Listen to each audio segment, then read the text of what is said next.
So we are with Silenoz, from guitarist player from DIMMU BORGIR. We are speaking with metalhops.com for the new album of the Grand Serpent Rising. And my first question: how do you feel just before the release of your new studio album, 8 years after Leonian? It feels great to finally have it ready for the world. It's taken us quite a while to finalize the new album, but better late than never, right? So yeah, it feels just amazing to have it ready for the fans. They've been waiting a long time, and but I hopefully, they think the wait is worth it. Once they hear the album. And in last year, we have played live at the Motocultor Festival in France, and Metalhops were here. And how we saw, according to you, in the evening last summer, a few days after the one at Wacken Open Air, did you keep a good memory from that? And which show did you prefer, Motocultor or Wacken?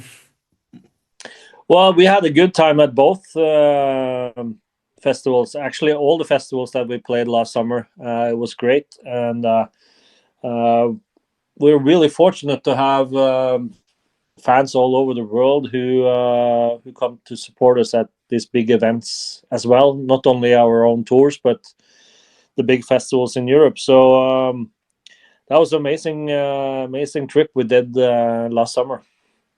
Okay. Is it difficult to make a playlist for a summer festival, because you haven't a lot of time to play, and you have a lot of album, a lot of tracks. Did you prefer to play classics on festival or focus on the last album? Well, personally, I think both festivals are cool, and your own headlining shows on tours as well. You get to play a little bit longer than, of course, but yeah, I enjoy both settings really well. It's always fun to play and always fun to be on stage. So it doesn't matter if it's 200 or 75,000 people. It's the same. You're going to do the same anyway. So it's very important that that you enjoy yourself while you're on stage. Okay. So let's return to Grand Serpent Rising. In this album, there is some text in Norwegian. I think the first since Death Cult Armageddon. What motivates you to return to your native language of the songs? And is it easier for you to express your ideas in your native language? Actually, it all depends.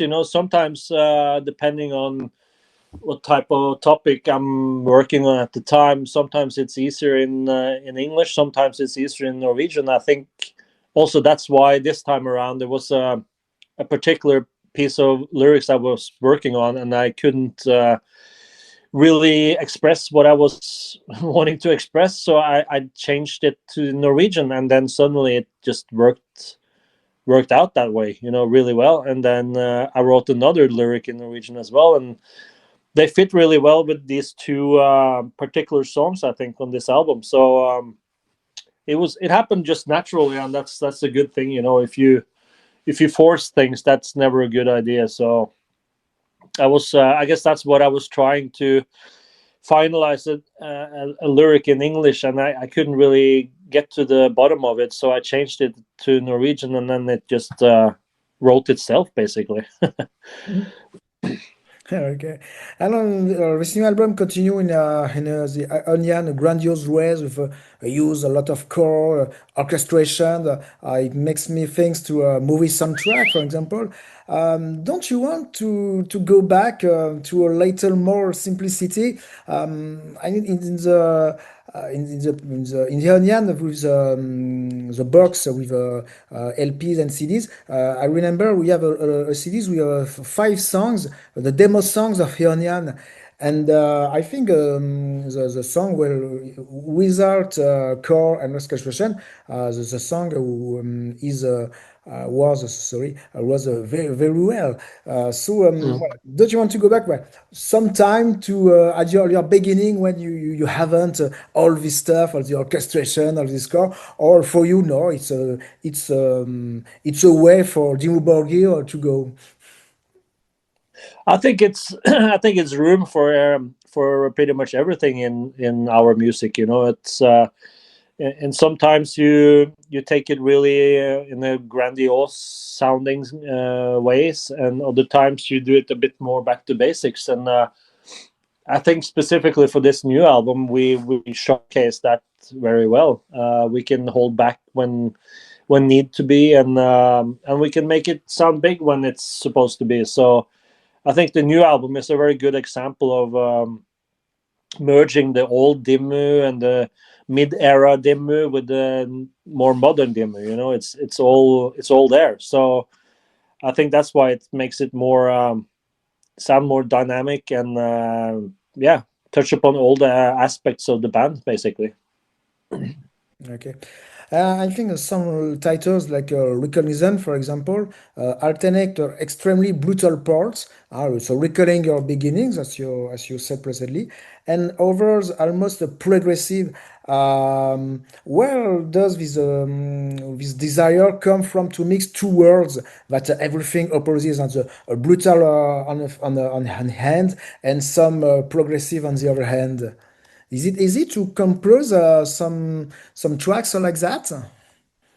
I think it's just natural for us to do a lot of varied stuff. You know, we don't box ourselves into certain corner. You know, we try out different routes, so to speak, and whatever comes to mind and which we think sounds cool, we keep. You know, and then that turns into a song, and then before you know it, you have like a lot of variation in the songs, and I think that's very good. You know. Mhm. Okay. Now let's talk about your new guitar player. I will try to tell his name in the DJ Carlsen, aka Damage. We recently replaced Galder. Did he participate in the writing of a Grand Serpent Rising? Damage didn't really participate in the songwriting per se, but he did compose all his leads on his own, and I think he's done a remarkable job in that sense. So yeah, he came into the process quite late in that regard, but yeah, we gave him a total freedom to come up with various different solos and leads, and I think he did an amazing job, and it also helps the songs and the album to sound fresh. You know, when you have something new coming out, coming into the fold, and yeah, and putting his style on it. You know, I think that's really cool. Yeah, yeah. I think that the leads on the Grand Serpent Rising remember me some leads on the third and fourth album of Dimmu Borgir. And when we are talking about guitar player, are you still in touch and good friends with Galder? We were spawning his old band, old man, old man side. Well, I haven't spoken to Galder since he quit the band, but I see that he's busy with his All My Child band, and that's probably where he should be. You know, so yeah, all the best for him. Okay. It seems to me that Shaggrath used less effect on his voice, which sound rawer.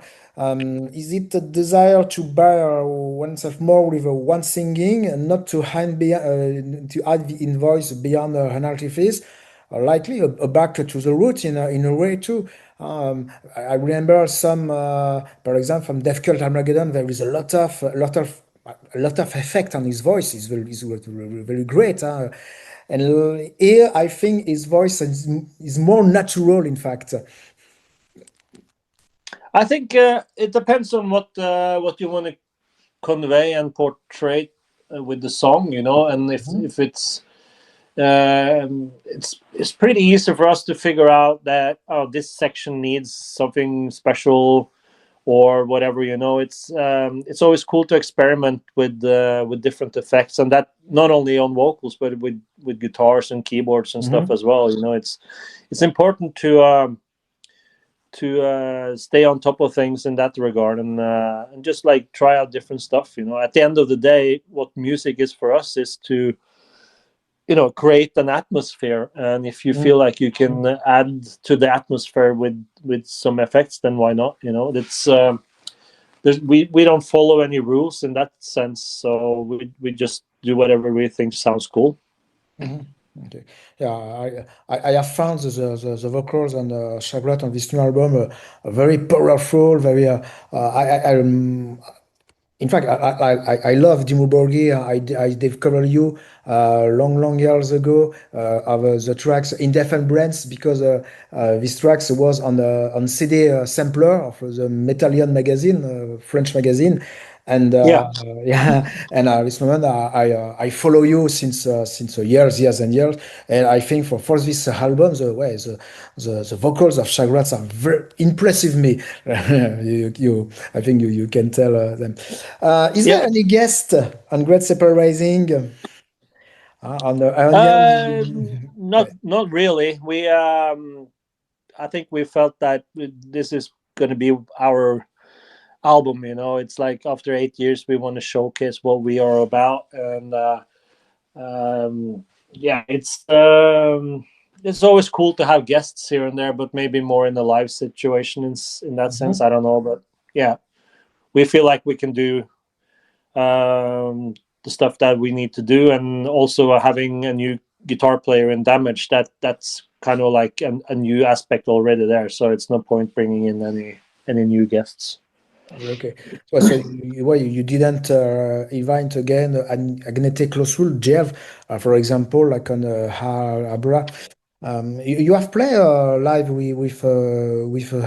I remember with Jeff. Yeah, we've done a couple of shows with her, and that was cool to do. Obviously, we're not going to be stopping playing Gateways live just because she cannot be there, But it would just be too costly to bring her on tour for just one part of one song, basically. So, but apart from that, we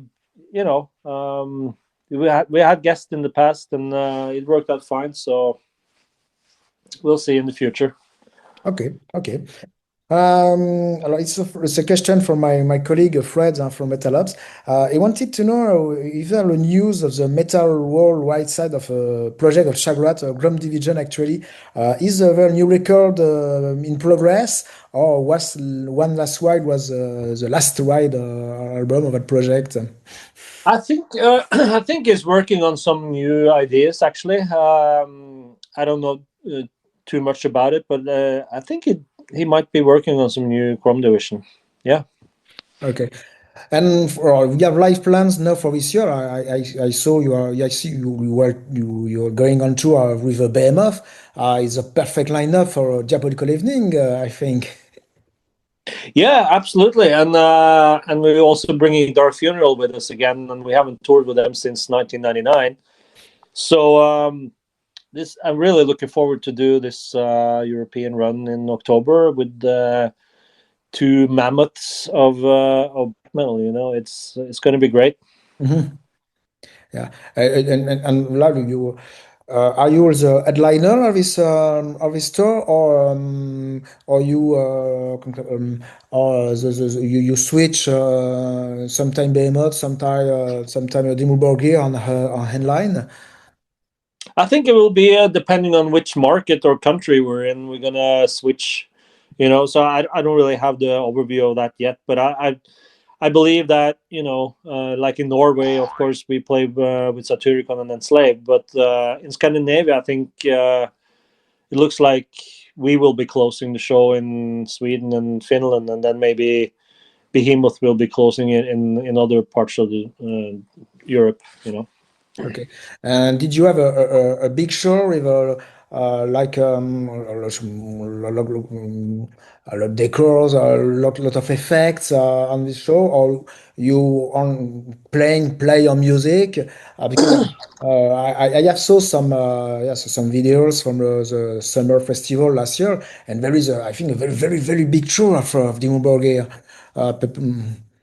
Yeah, it's I guess it will be a little bit different from festival shows, because that's where you have a bigger stage and you can put on a tad bit more of a show, I guess. But of course, we're also going to bring a new stage setup for the European run. I mean, we have a new album, we have a new theme, so that's going to be showcased on stage as well. Okay. So Dimmu Borgir has been around for more than 20, no, for 30 years. 30 years Yeah, at the 33 top. years. It's a very long time. Did you imagine at the beginning that Dimmu Borgir will become one of the biggest black metal band in the world? I don't think any band that starts out, especially in our genre or in the heavy metal in general, thinks that they're going to be big. You know, that's not why bands start to play. I think for us, when we started out playing, we wanted to, do our own thing and basically jam and see what we could come up with. And one thing led to another, and yeah, here we are, 33 years plus later, and we're still doing what we want to do most in our lives. So nothing is better than that. And yeah, looking forward to the rest of our future. Okay. We can wish you for the next 30 years to play black metal forever and until death, in fact. I think, if people asked Lemmy the same thing, and they asked probably Dio the same thing, that how long are you going to be able to do this? And I'm pretty sure both of them said that they were going to do it until they cannot do it anymore. And I guess that's going to be my answer to it as well. Okay. Can you talk to me about the cover? I think the cover is very is enigmatic and pretty old school. It's a very great cover. How do you choose the artwork for your album? Well, we need something to depict the various themes on every album. For this new album, obviously the serpent is in focus, and the lyrics also deal with alchemy. It's like symbols have long served the dual purpose, concealing truths from the ignorant and revealing them to the wise. Looking past illusions and seek to understand the symbolic nature of existence. Basically, the serpent is a symbol for us, a symbol for knowledge and wisdom. And it rejuvenates itself, and it renews itself all the time, and that's how we feel it with each album as well. We start on scratch with something new from the beginning. So that's has a lot of symbolism. It's very important. I think wisdom is was it Manly P. Hall who said that wisdom is a condition of consciousness rather than an attitude of mind. So it's very important to look at words the same as you look at the music. Words have layers, just as the musical parts of a song has different layers, and it means different things to different people. So yeah, there you have it. Okay, yeah, I think that for on your album, Dimmu Borgir, you